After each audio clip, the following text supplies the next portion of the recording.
Buenos días, bon día, bo día, egunon. Permítanme un pequeño preámbulo. Cuando Santiago nos ha presentado, a Joaquín Sampere y a mí nos ha ubicado a la izquierda, y a los compañeros que están a mi derecha los ha situado a su derecha. Y ha añadido que nosotros somos barceloneses y los compañeros que están a nuestra derecha son madrileños.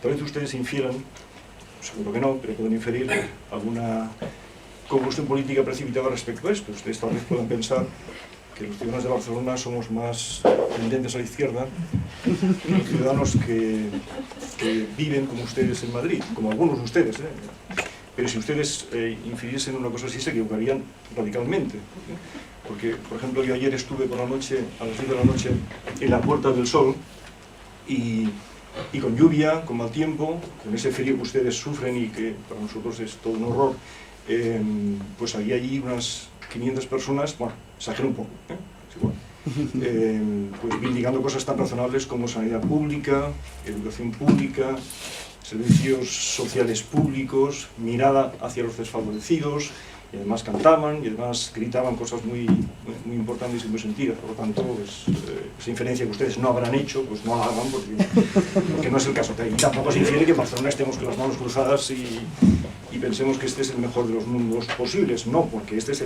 seguramente el peor de los mundos concebibles. Y como segunda cosa que quería decir como preámbulo es que a raíz de las intervenciones de los compañeros yo he pensado en otro de los aciertos de Paco, que para los títulos de sus libros era un genio, ¿no? Es decir, escribió, si no recuerdo mal, 2 o 3 libros con Jorge, que está ahí entre nosotros, que tenían títulos maravillosos, ¿no? Ni tribunos y redes que andan en libertad. Pero incluso cuando escribía libros solo él, pues, eran preciosos, ¿no? Por ejemplo, La gran perturbación, ¿no? O La ilusión del metro, ¿no? Es todo un acierto, ¿no? Dicho eso, ahora voy a intentar comentar algo que tenía escrito, pero sinceramente pensaba en otro tiempo, Entonces lo voy a coger por la red y ahora les voy a hacer un resumen del resumen, Es decir, que ustedes van a perdonarme que de cuando en cuando me interrumpa y digan, bueno, ¿esto qué viene? ¿No? Bueno, si esto fuera una comunicación, un artículo, tomando pie en unas recientes declaraciones de Paolo Taviani, debería empezar del modo siguiente. Cito Taviani: para retomar lo que comentabas sobre el uso que hacemos de la tradición, siempre tenemos presente una frase de Gustav Mahler a la hora de trabajar y entender el mundo del arte. La tradición no es venerar las cenizas, sino mantener viva la llama. Esta forma de entender la tradición, este mantener viva la llama de siempre, ha sido esencial, siempre fue esencial, en la vida de la obra de Francisco Fernández Buey, al cual, si me permite, voy a llamar Paco, pero si me permiten. Seguramente una forma de continuar el legado de Paco, de Francisco Fernández Buey, es que nosotros sigamos manteniendo viva la llama de siempre. A eso debería añadirles también una nota biográfica que yo creo que dice mucho de Paco y que también enlaza con la intervención de Reyes Mate. En una revista, Iglesia Viva, creo que es la penúltima entrevista que Paco concedió. La entrevista se la hizo una de las personas más maravillosas que yo conozco, del cual si puedo les hablaré, pero al final del día, Jaume Botell, una persona, no sé, una joya, un referente, ¿no? Pues en la entrevista Paco habla un poco de sí mismo. Paco no solía hablar conmigo mucho de sí mismo, pero aquí dice algo de sí. Dice: la única vez que a mí me han echado de clase, a Paco le echaron de clase una vez, bueno, fue en la asignatura de la formación del espíritu nacional, para los más jóvenes, educación falangista, para entendernos. El profesor, el falangista de turno, nos decía que nuestra civilización fue diferente de la de los ingleses, porque nosotros llevábamos el Evangelio. Con mis 13 años, no es un error, con mis 13 años, le dije: oiga, lo que los españoles hicimos fue liquidar a un montón de gente. Quizás vaya usted a la calle. Esa fue la vez en que echaron a Paco de una clase. Bueno, si uno a los 13 años es capaz de eso, pues entonces, ustedes ya han visto luego lo que pasó, ¿no? Como no es el caso, como esto no es un artículo una ponencia no puede empezar así, entonces lo intento de nuevo. Muchas gracias por la invitación, es todo un honor, lo diría si quieren ustedes varias veces más, estar entre ustedes. Como estamos en la mesa muchos hombrecitos, bueno, muchos no, todos, déjenme que me inspire en nuestro maestro y amigo, y permítanme que me presente, como él mismo hiciera en alguna ocasión a propósito de un debate sobre la izquierda y la derecha, como Salvadora López Arnal, para conversar un poco. A él me hubiera parecido justo y razonable, y creo que a ustedes también. Hoy, 15 de diciembre de 2012, es un excelente día para vernos y concelebrar este homenaje tan merecido. Hace unos años, preparando un breve currículum para un programa de radio que dirigía y presentaba Guillermina Mota, ¿ustedes conocen a Guillermina Mota? Bueno, una cantante, perdón, lo siento, sorry. Mota, quien junto con Joan Manuel Serrat tuvo un papel destacadísimo, es cierto, en la preparación del encierro de Montserrat de 1970, Paco escribió una cosa, la tituló Cosas de mi ridiculum vitae. ¿Qué cosas que decía Paco? En la que recordaba que había nacido en Palencia en 1943, de padre gallego y madre castellana, que tenía dos hermanas, que entre 1952 y 1960 había estudiado el bachillerato de letras en el Instituto Jorge Manrique de Valencia, que había tenido allí dos profesores excelentes, José Rodríguez Martínez, que, ahora cito a Paco, había estado haciendo estudios en Alemania y de allí vino enamorado del joven Marx, y en 1959, y en una fiesta de Santo Tomás, nos soltó un discurso sobre el materialismo y el Marx joven que sorprendió a todos en aquella Palencia dormida. Y en segundo lugar, Jesús Alonso Montero, crítico literario, un galleguista y un comunista, que entre 1961 y 1966, proseguía Paco, había estudiado Filosofía y Letras en la Universidad de Barcelona, de eso sabes, casi todo lo decía, recordaba Mota, habían sido compañeros en la facultad, y que en 1962, ahora hace medio siglo, este año, había ido a su primera manifestación, en solidaridad con los mineros de Asturias.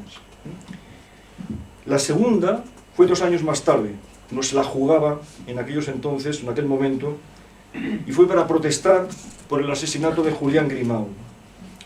Manuel Sacristán, Manolo, como él le llamaba, había sido uno de los responsables políticos del SUC, ese gran partido olvidado, marginado y menospreciado hasta la infamia en la Cataluña de hoy, y no solo por unionistas convergentes, ese partido de resistentes, luchadores, asesinados y torturados en el que yo nunca he militado y al que en cambio tanto debemos, aquí y allí. Sacristán, decía, era uno de los dirigentes comunistas que más empeño había puesto en aquella convocatoria quimérica, alocada, irresponsable, como algunos dijeron tiempo después. Algunos, no todos. No desde luego Josep Fontana, no desde luego Pilar Fiblá, ni por supuestísimo Paco. Él no estaba hecho de esa pasta de sabelotodos que dan lecciones urbi et orbe tan del gusto de los mandamases del sistema. Convendrán conmigo que como bautismo político en asuntos de lucha, rebeldía y solidaridad, y de etos, de cultura en sentido amplio, el de Paco no estuvo nada mal. Es la base de ese comprender, bueno, está por ahí, ¿no? Estaba por ahí, ¿eh? Es la base de ese comprender, luchar, amar, el magnífico lema que da título a nuestro encuentro. Entro ya en materia, en asuntos de ciencia y tercera cultura, si bien desde mi punto de vista, un punto de vista no estrictamente lógico, por decirlo a la no Quine, lo que les he contado es ya parte integrante del asunto. Por si me extravío y ustedes se aburren, cosa bastante probable, y les tienta alguna cabezadita, hipótesis que en absoluto debería descartar yo, como mínimo, las cosas que voy a intentar explicar pueden ser resumidas del modo siguiente.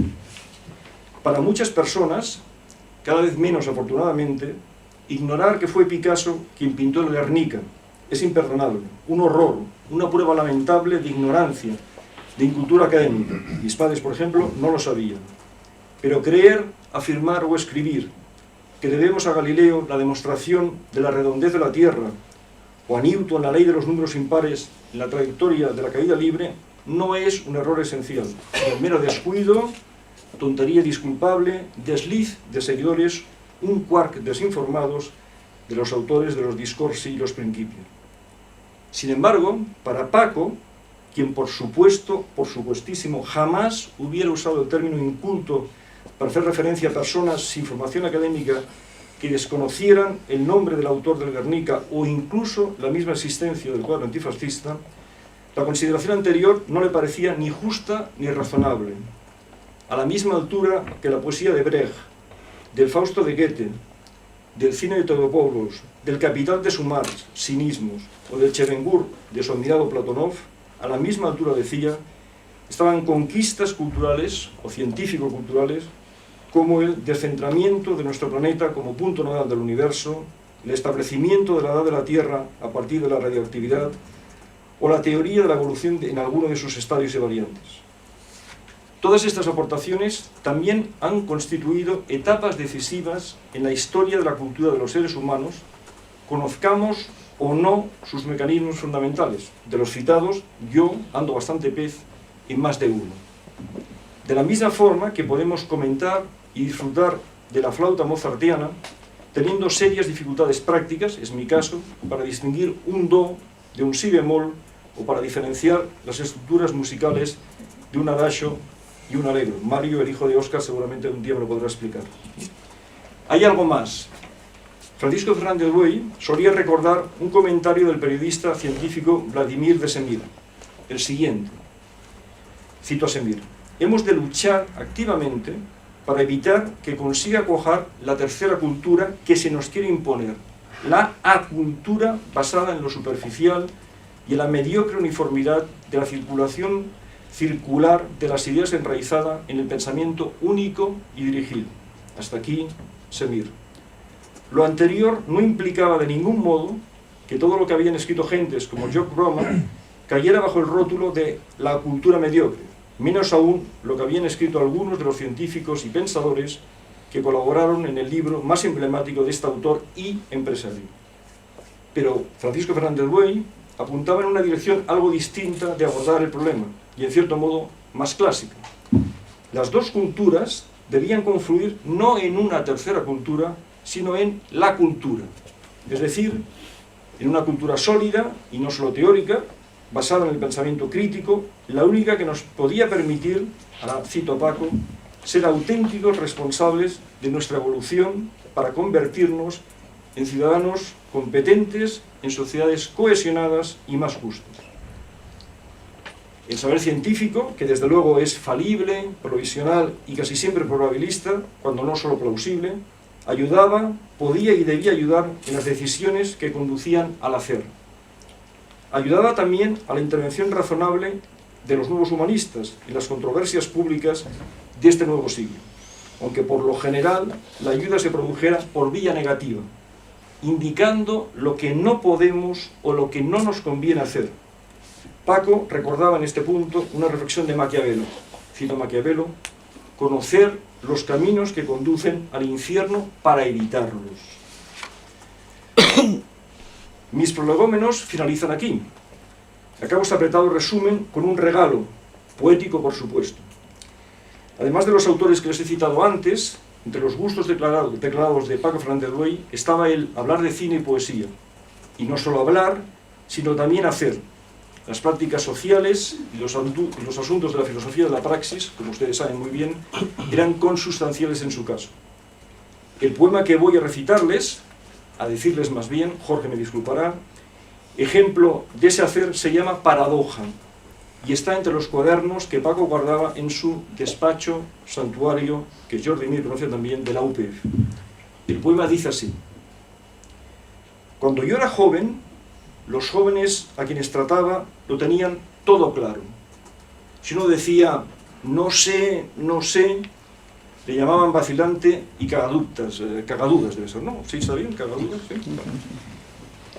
Ahora que empiezo a ser viejo y creía empezar a saber algo de algo, los jóvenes a los que trato me dicen no sé, el mundo es muy complejo.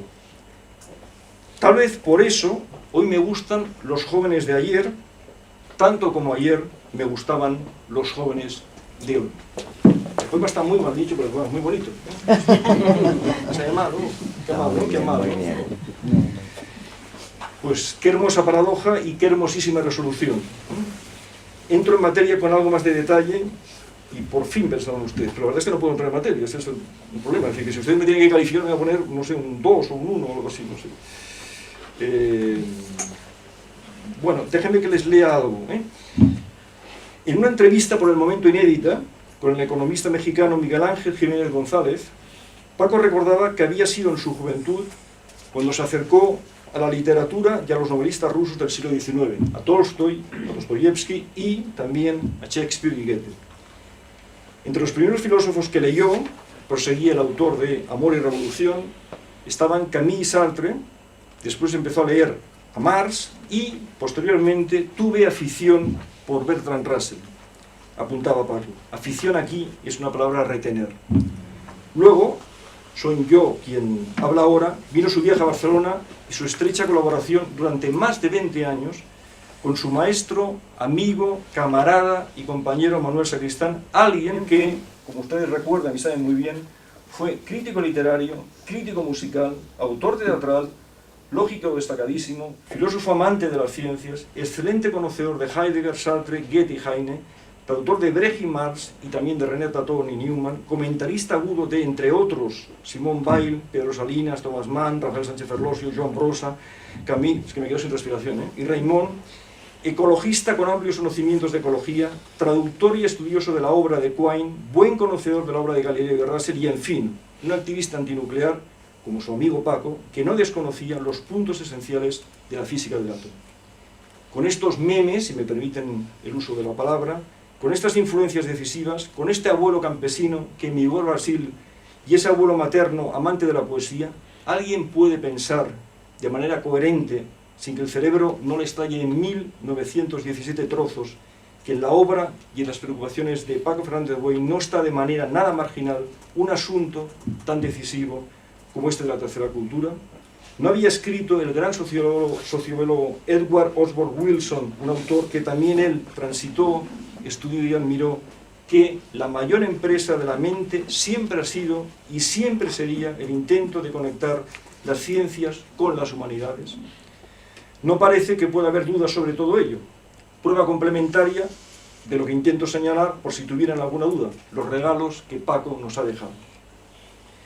Entre ellos, un nuevo libro que incorpora nuevos trabajos y reelabora materiales escritos con anterioridad, algunos de ellos presentados en conferencias, seminarios y congresos. El título, provisional, Para la tercera cultura.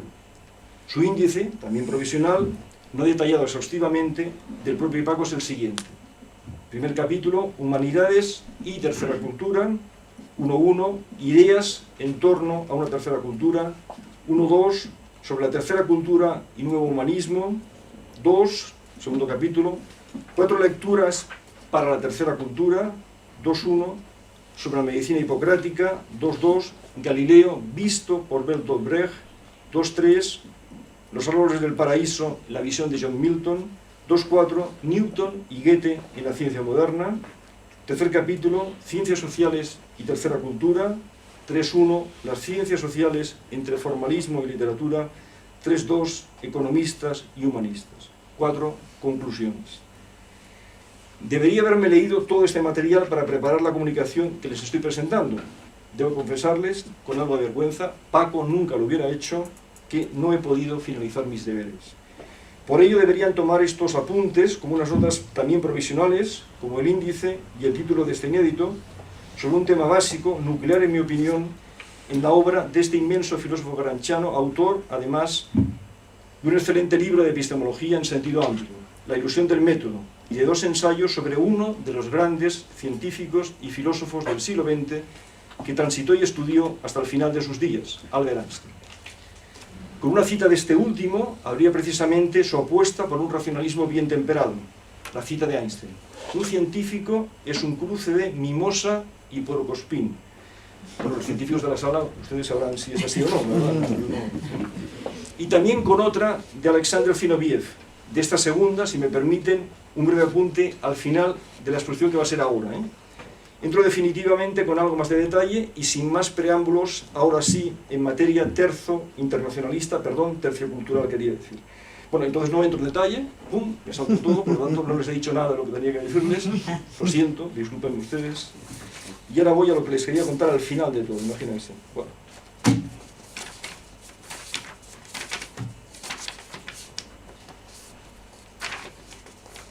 Sí, imagínense lo bueno, bueno, todo tiene su fin, bueno, en este caso, bueno, todo tiene su fin, pero claro, todo tiene su fin, cantaban los módulos, ustedes no son jóvenes, pero bueno, los módulos eran un grupo de mi, no, bueno, tampoco les suena a ustedes, claro, porque es muy viejo, yo, claro.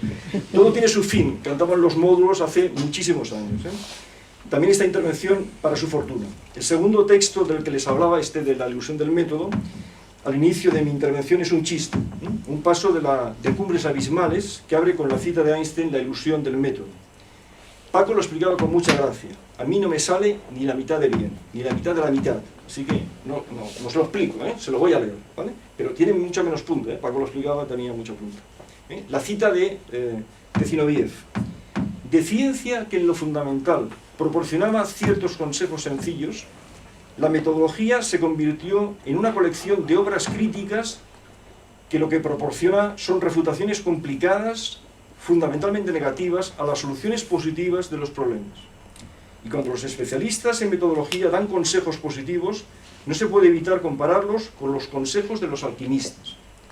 Al igual que estos, vendían gustosamente sus recetas para la obtención de oro sin ponerlas ellos mismos jamás en práctica, también los especialistas en metodología enseñan gustosamente a todos la forma de hacer descubrimientos científicos, pero se las ingenian siempre para no hacerlas ellas ni siquiera en su propio ámbito. Se cuenta al respecto la siguiente anécdota, el chiste que Paco explicaba muy bien. Si hay que determinar el sexo de un conejo, el científico caza, bueno, caza no, es que Jorge está aquí, no, caza no, digamos, lo retiene, digamos. Retiene el conejo y lo examina. Y el metodólogo lo mira por encima, desde lejos, y dice: si es blanco, es conejo, y si blanca, conejo. Yo soy más bien soso, como ustedes han podido comprobar. Paco lo sabía, y como sabía también que me gustaban mucho los chistes lógico-epistemológicos, tipo Peter repite, ustedes el chiste le conocen, bueno, luego se lo explico, pero ahora no. Me lo contaba de cuando en cuando. Una de las últimas veces que me lo contó, me vio un poco aturdido, sin risas y casi sin sonrisa, pensativo. ¿Qué te pasa, Salva?, me preguntó. ¿Ya no te gusta? Sí, le dije, pero... Dime, venga, no te cortes. ¿En qué piensas? Yo me cortaba, desde luego. A mí, el autor de Conocer Lenin y su obra, me imponía mucho. Paco, como ha dicho Jorge Richman, era muchísimo Paco. Pero finalmente, aquel día me atreví. Le dije algo así como lo siguiente: yo no conozco a nadie, Paco, de hecho no he conocido a nadie hasta el momento que toque o intente tocar tanta realidad como tú. Y si no recuerdo mal, me sabe mal hacer referencia a estos paisajes del pasado, tú mismo has sido metodólogo, profesor de metodología de las ciencias sociales y además todo un señor catedrático de metodología en 2 universidades, en Barcelona y Valladolid, y además durante 20 años, nada menos. Y la verdad, no te veo cayendo a ti en falacias lingüístico-ónticas tan elementales como esa. Paco sonrió, con esa risa que tanto nos gustaba a todas y a todos, por ejemplo a Mercedes, mi compañera, y me comentó: es pura dialéctica, y añadió: la vida, deberías saberlo, Goethe nos lo enseñó, no cabe totalmente en nuestras conjeturas, por exquisitas y trabajadas que éstas sean. Y también en esto, el maestro Paco tenía razón. Bueno, ahora acabo ya en un minuto. Si esto fuera una película, esto no lo es, me voy a repetir como un loro en lo que dije el otro día en la Pompeu. Yo estaba aquí, porque es que lo dije, lo que voy a decir ahora lo dije hace un par de días en la Pompeu, lo siento. Si esto fuera una película, no lo ha sido, lo sé muy bien, habría que pensar en un final, pero esto sería facilísimo. Títulos de crédito: Francisco Fernández Güell, Paco Fernández Güell, maestro de estudiantes universitarios, de ciudadanos y de activistas, Paco, nuestro Paco. Después, pantalla negra, como en Dancing in the Dark, un musical que le gustaba mucho, durante unos 10 segundos. y tras ello, con letras rojas, rojas, fondo negro, mejor imposible, ¿no? Como mi abuelo cenetista asesinado en el campo de la Bota por la Guardia Civil. Con letras rojas, tipo lucida grande, pongamos tamaño 80, y el género humano en la senda de tantos científicos y filósofos que Paco admiró y amó: Einstein, Bebel, Giulia Dinolfi, Krauss, Primo Levi, Manuel Sacristán, Joan Benach, Javier Muguerza, Korsch, Paulo Rossi, Jorge Richman, Naredo, Óscar Carpintero, Gramsci, Simone Weil. De todos los personajes del siglo XX que he leído con pasión, son Gramsci y Weil los que más me han impresionado, dijo al final de su vida. Armado todos con esta cultura comprometida, con mayúsculas y minúsculas, que también Paco abonó y practicó, el género humano, decía, es, o cuando menos debería ser, la internacional. Y también creo que estamos de acuerdo con eso, ¿no? Entonces la escena debería tener una música. ¿Qué música? Pues podría ser el Everybody Knows o el Take This Vals, que hoy le gustaba mucho a él, incluso alguna canción de Björk, pero tal vez otra música sonaría mejor, y creo que estoy justificado a usarla porque en un texto que Paco escribió en marzo del 2011 en honor de Jesús Alonso Montero, él citaba un paso de su maestro de instituto y decía: hoxe estou máis convencido da necesidade do comunismo que cando ingresei nese partido nun tempo no que eu arriscaba, o 1º de maio de 1962, o día en que me incineren. Haberá unha bandeira a do PC, nin de España nin de Galicia, interpretárase a Internacional e leyérase un texto en castelán de Cernuda, 1936, e un texto en galego de Curros Enríquez, a Rosalía: serán as miñas honras fúnebres. Y entonces pues debería sonar algo así como esto.